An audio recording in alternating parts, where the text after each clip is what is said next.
I'm here today to provide details of our preliminary investigation into the murder of Anna Moriah Wilson.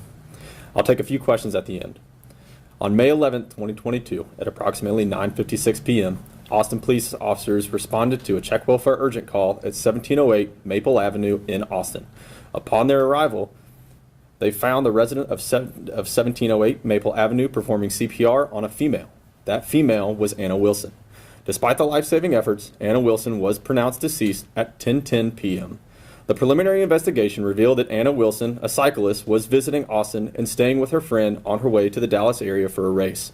Our investigation shows that before her death, Wilson was in the company of Colin Strickland.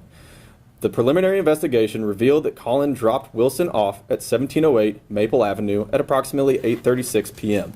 Investigators obtained Ring camera video from the neighborhood that captured a vehicle at 1708 Maple Avenue within 2 minutes of the time Colin dropped off Wilson. It was later discovered that vehicle was registered to Colin's girlfriend, Kaitlin Armstrong. The Austin Police Department's TAC Intel unit located Colin at his residence, and he agreed to an interview. The Austin Police Department is aware that the Ring camera video was released. The Austin Police Department did not release that video and will not release any footage to protect the investigation's integrity. Members of the TAC Intel unit located Armstrong, and she was arrested for a misdemeanor warrant issued out of Travis County. Armstrong was transported to the main police station and interviewed.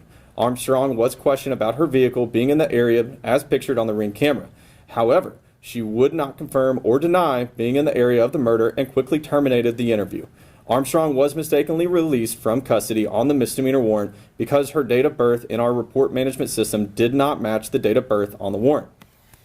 On May 12, 2022, a search warrant was executed at the residence of Colin and Armstrong, and 2 handguns were seized. On May 17, 2022, the Austin Police Department's ballistic unit positively identified one of those handguns as the handgun that fired the spent cartridge cases on Wilson's murder. That same day, a municipal court judge issued a warrant for Armstrong's arrest for the offense of murder. The United States Marshals Service and Lone Star Fugitive Task Force are leading the fugitive investigation. Can you elaborate on the date of births not matching? Can you re-explain that situation? Yes, so there was, in our report management system, it did show that Ms. Armstrong had a date of birth listed in April rather than in November. Her correct date of birth is actually November. And how did that lead to mistakenly releasing her? So based off of our report management system, we cannot simply arrest somebody if there is some sort of a discrepancy, meaning that warrant would not be valid. And does this have to do with her prior warrant that she had? I'm not. No, so the current warrant for her arrest is also is for November. At the time, whenever we did see that warrant for her arrest, whenever she was arrested for that misdemeanor offense, it was believed that her date of birth was April, not November, based off of our report management system. Okay, so if the date of births were correct and matched, her warrant would have been issued before the 17th? Not for murder, no ma'am. So, I guess, I'm sorry, this is just me wanting to clarify everything so I know for sure.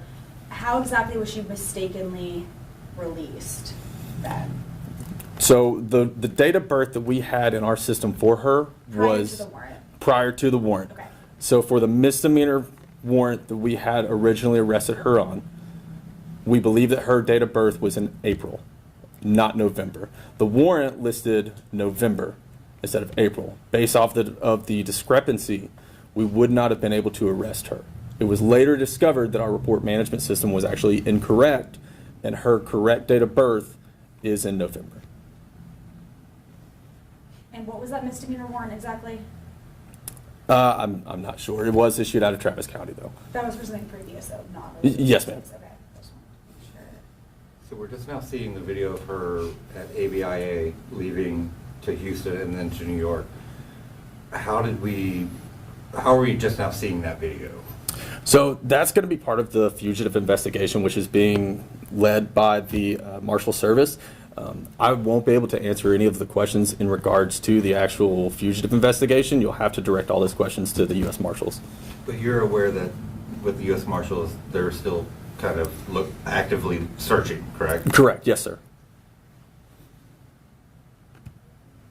Is there anything with this date of birth discrepancy, if there wasn't one? I know you said that you wouldn't have been able to issue that murder arrest, but was there anything with that, if the date of births were correct from the beginning, that would have been able to allow you guys to keep her in custody after questioning, given that she wasn't confirming or denying anything?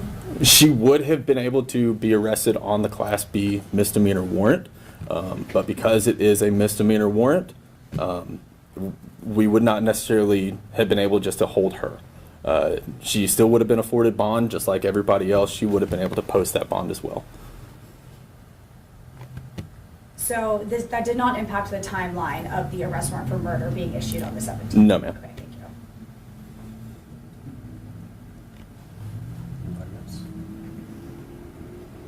you. Thank you. Thank you so much. Yes, ma'am.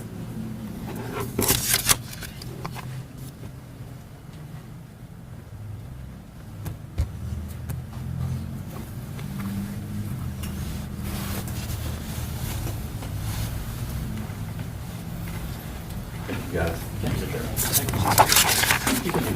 Oh,